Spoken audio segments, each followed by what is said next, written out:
Hey guys, Urban Combat Survivor here. I wasn't going to do this video, and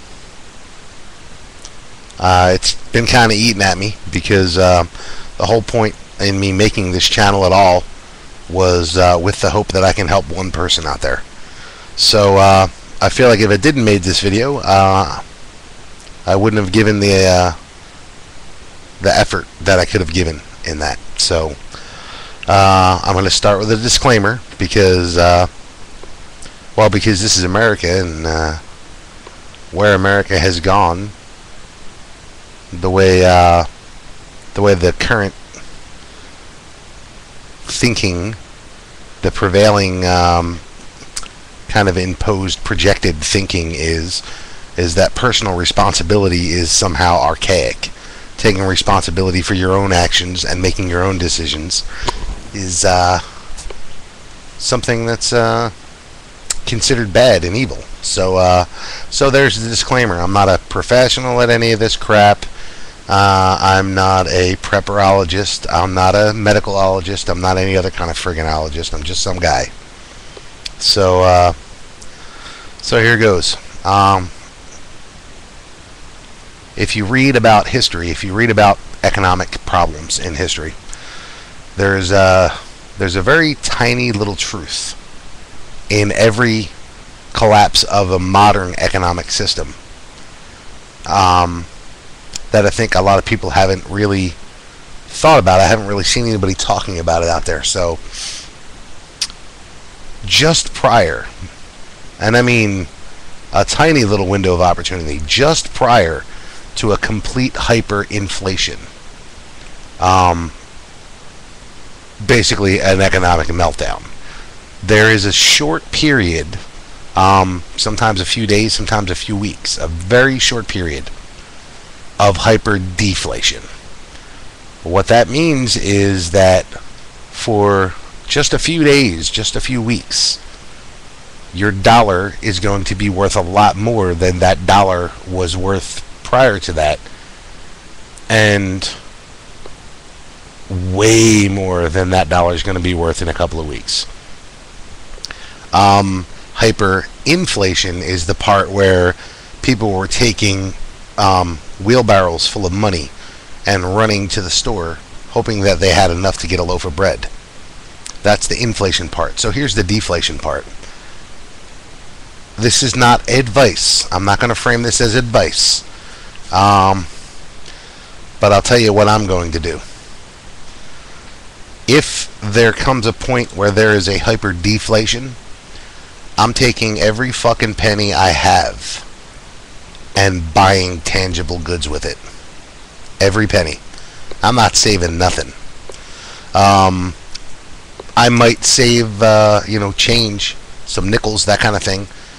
But my money, any money that I have, and I've been telling people close to me the same thing, buy tangible goods, because whatever tangible goods you think will have a long-term value for you. For instance, let's say with that money during a hyperdeflation, you run out and you buy something like bullets. I know bullets are probably a bad example. I'm going to use them because they're a bad example. Because you're not going to be able to run and buy a bunch of bullets at the last minute there. There just isn't going to be a place for you to go do that. So if you haven't put ammo up, something to think on, you might want to do that. But bullets would be a great example. If something happened and there were an economic collapse, during that hyperdeflationary period, you could run and buy a whole shitload of bullets, bring them home, put them in your storage. When the hyperinflation part starts, you don't have any money left, but you've already prepped, you've already put things away. However long that economic problem lasts, and let's face it, if there's a complete economic collapse, if the government stays out of it, the system recovers in a year to a year and a half. If the government starts digging their fingers in like they did last time, they stretch it out to 8-10 years. So there's that. But that ammunition that you bought in 10 years or 3 years, depending on however long it takes, that ammunition has retained its value. You can sell it. Now, you're probably going to lose some money on it, but you can sell it. You can regain some of the money that you've lost. And, more importantly, it's something you can trade, because money would be worthless. But goods, trade goods, something you can touch and hand to somebody and get something in return, those are going to be valuable. So my plan, again, not advice, I'm not an economicologist, I'm just some fucking guy. My advice for myself, what I'm going to do is I'm going to go and I'm going to buy tangible goods with every penny I have. I'm not going to save anything, because if I do it and then whoops, nothing happens, well, I have the goods, I can sell them. I might take a loss, but I can sell them. If I don't, though, and then the hyperinflation comes, what happens? Well, that whatever amount of money you have put to the side, whatever your fund is, $1,000, $5,000, whatever it is, in hyperinflation, you might get a loaf of bread and a soda with your $5,000, you know, depending on how bad it gets. But I don't think people out there are getting ready for a little bump in the road. I think people are getting ready for something bigger. I think there's a sense of urgency that has been creeping into people. A sense of wrongness that's been just creeping completely into the American psyche. People know something's up. Something ain't right. Something is stinky in the kitchen.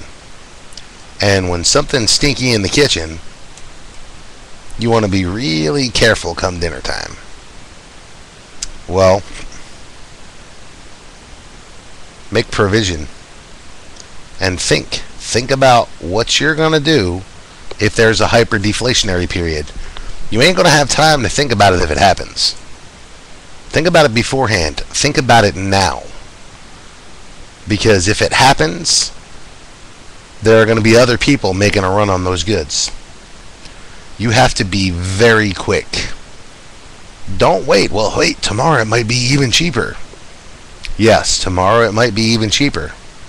But tomorrow there might be nothing there left for you to buy because someone else beat you to it. So think about what kind of goods, if you choose to follow my train of thinking, not advice, just my thinking. If you choose to follow that, I'm thinking about the kind of goods that are going to retain value. Wheat berries, for instance. It's wheat seed. It's cheap. And you can put it in a barrel and it's good for 20 years. So let's say a collapse lasts 5 years. At the end of 5 years, you got a whole shitload of wheat berries. People are going to buy them. And they're a trade good that you can trade just like bullets the whole way through. People are going to need food. People are going to need tobacco, alcohol, bullets. Also, maybe think about bulk materials. You might be able to sew like a champ. Do you know how to make cloth? Do you have the equipment to make cloth? Even if you know it. What if, my grandmother, she showed me when I was a kid there that, used a loom and all that. Well, that's great, but do you have a loom? Who the hell has that? Who has the materials to actually...